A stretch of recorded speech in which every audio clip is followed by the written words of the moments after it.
Hoje, vamos explorar o poder da fotografia, desde seus primórdios até os dias atuais, e como essa arte pode se tornar uma ferramenta poderosa para a comunicação e proteção de territórios. Preparem-se para capturar muito além do que os olhos podem alcançar, de maneiras surpreendentes. Registrar imagens faz parte da história humana há milhares de anos, desde a arte rupestre, feita com desenhos, pinturas e gravuras.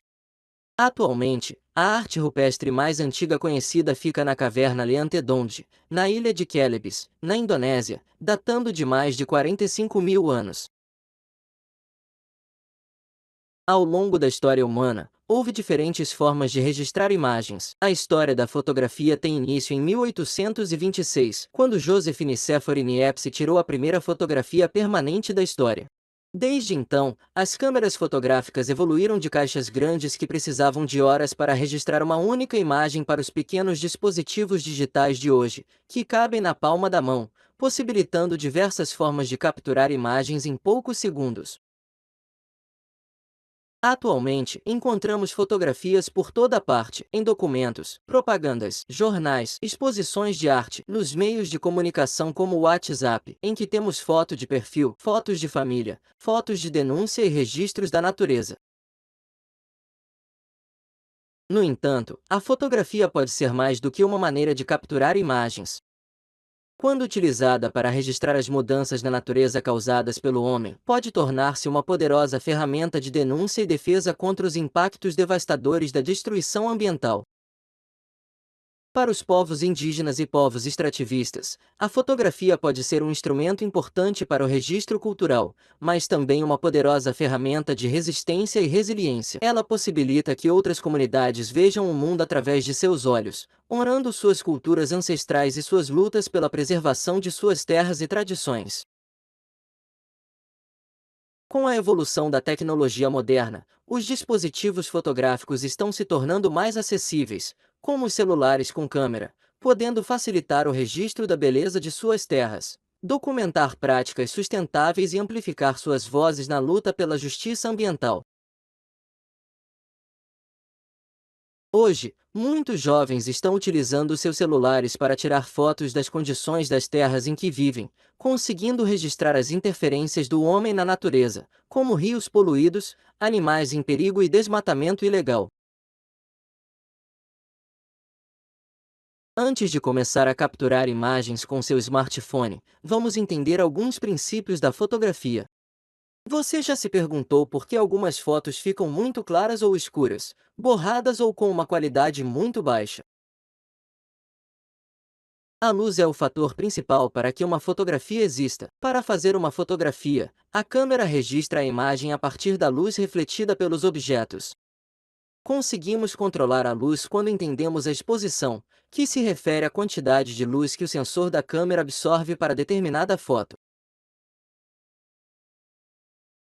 Para definir esse controle de luz, utilizamos a fotometria, que é a medida da luz que vem de um objeto. As câmeras possuem um fotômetro, representado por uma régua que vai de -3 a +3, e nos indica se a foto está subexposta, muito escura, superexposta, muito clara, ou com exposição correta.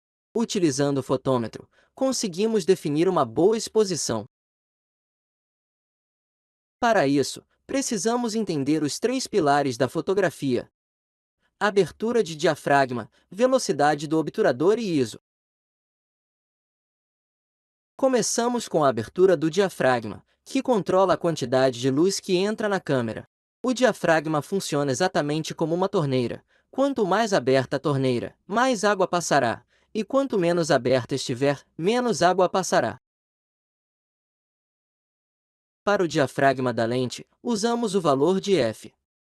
Quanto maior o valor de f, mais fechada a lente está, logo entrará menos luz, e quanto menor o valor de f, menos fechada, logo entrará mais luz. O obturador é um dispositivo que abre e fecha para permitir a passagem da luz, e na câmera conseguimos definir a velocidade em que isso ocorre. Então, novamente, vamos pensar na torneira. Quanto mais tempo demoramos para fechar uma torneira, mais água irá passar, e quanto mais rápido fecharmos, menos água irá passar. Para a velocidade do obturador, trabalhamos com frações de segundo. Com uma alta velocidade, como 1 de 1000, conseguimos captar momentos rápidos, porém, irá entrar menos luz na câmera. Com uma velocidade baixa, como 1/60, conseguimos captar mais movimento, por isso algumas imagens ficam borradas, mas com essa velocidade entrará mais luz. Por fim, o ISO define a sensibilidade do sensor à luz. Quanto maior o ISO, mais sensível o sensor ficará e irá captar mais luz. Em lugares com pouca luz, o ISO alto faz com que a imagem fique clara, porém aparece ruído conforme o ISO aumenta. Quanto menor o ISO, menos sensível o sensor ficará e irá captar menos luz.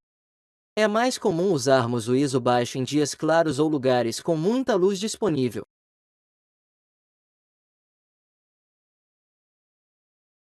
Temos também outros fatores que são importantes para uma boa fotografia, como o balanço de branco. Ele é um ajuste para manter a fidelidade de cores de uma imagem. O balanço de branco é definido pela temperatura de cor da luz em kelvins, quanto mais baixo mais amarelado e quanto mais alto mais azulado, tendo como referência a luz branca pura, próximo a 5500 K.